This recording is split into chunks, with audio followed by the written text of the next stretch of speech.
quiero que visiten con nosotros el pueblo donde nació. Es un pueblecito que se encuentra a unos kilómetros de Florencia, se llama Vinci, es el pueblo que le da parte de su nombre, y Vinci es un pueblo excepcional con un castillo, con una fortaleza impresionante, con dos museos dedicados a Leonardo da Vinci y que desde luego en estas fechas vive una auténtica también, como no, leonardomanía, de ser un pueblo visitado ocasionalmente por un puñado de turistas, a lo que está ocurriendo en estas fechas, donde todos los hoteles están siempre llenos y la gente quiere saber más de este personaje. Pues la evolución que ha sufrido este lugar ha sido realmente excepcional.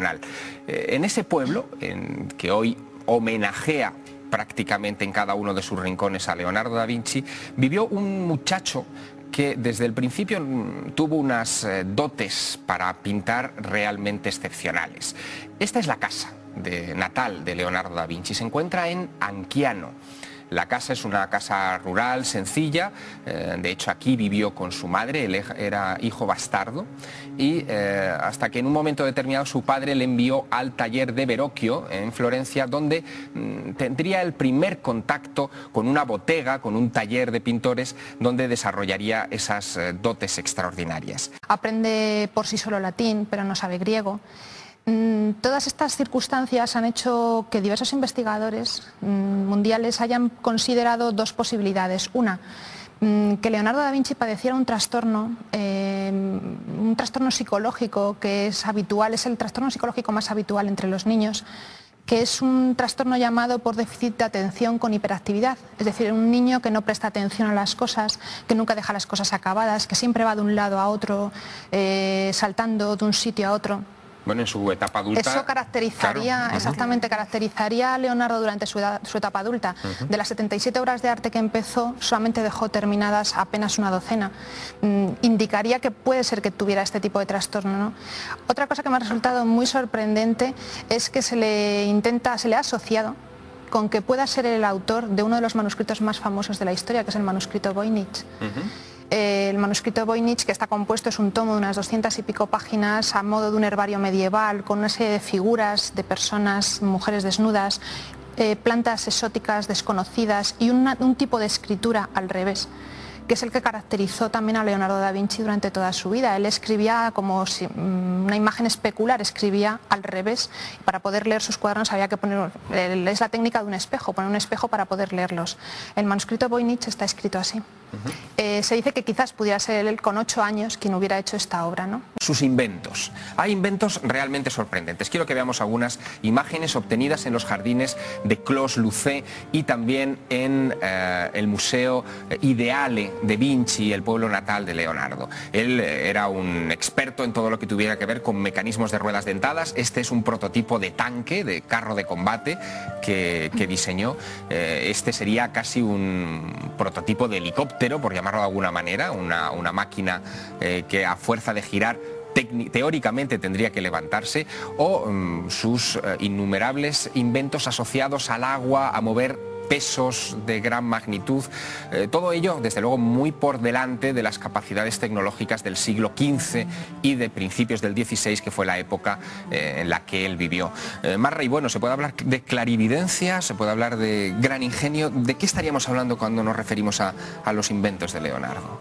Estamos hablando de un personaje excepcional, en una sola palabra. No se puede decir ni que fuera un mago, ni que fuera alguien dotado con poderes paranormales, no, era un hombre adelantado a su tiempo en bastantes siglos, un personaje con unas capacidades innatas que no se han vuelto a encontrar en muchas otras personas, ¿no? Pero que sí encontramos asociados a otros personajes pues tan destacados como Leonardo, y se me ocurre en este momento el caso de Newton, Isaac Newton, que también dejó escritos grandes tratados, grandes obras manuscritas, ¿no?, donde se nos adelanta en el tiempo muchos siglos. Newton, por cierto, obsesionado por el Templo de Salomón, sí, y por cuestiones muy esotéricas, ¿no?, para su tiempo. Sí.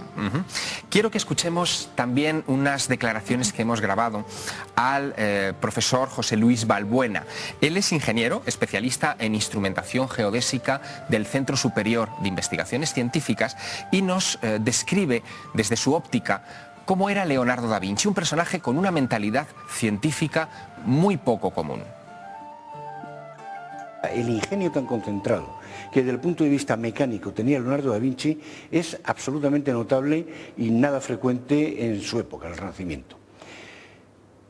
Este tipo de invenciones exigía un conocimiento bastante amplio y bastante coherente de los principios físicos que entonces se podía disponer de ellos.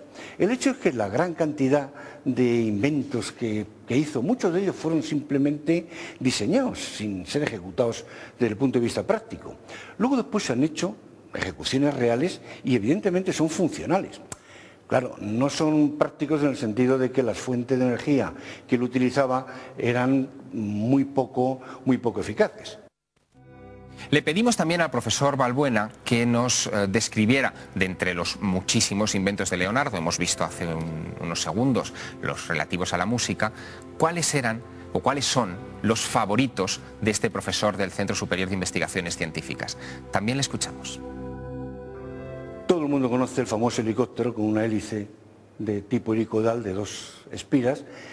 No podría funcionar porque tendría que haber sido mucho más grande, pero al principio habría sido perfectamente eficaz en un fluido más denso, como por ejemplo el agua. Luego después están los famosos ornitópteros, sus diseños de planeadores.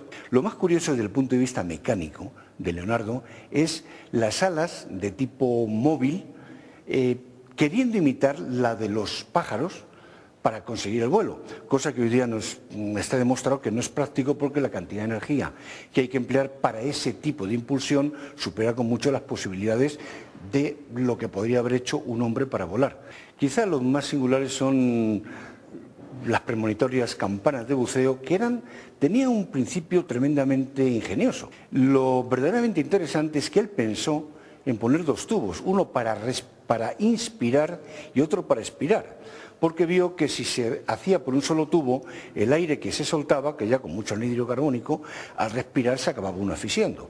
Otra cosa muy curiosa fueron un dibujo que hizo de unos zapatones de sustancia flotante, o sea, como unos esquíes, pero que eran flotadores, y unos palos que tenían también algo que flotaba.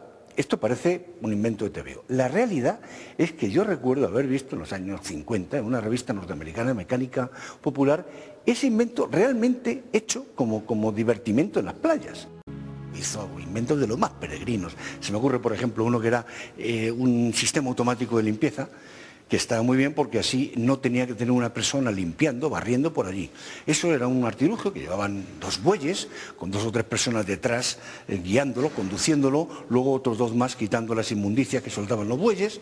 En fin, consiguió sustituir una persona por 2 animales y 4 o 5 operadores. Algo parecido hizo con una cortadora de troncos automática para alimentar el fuego.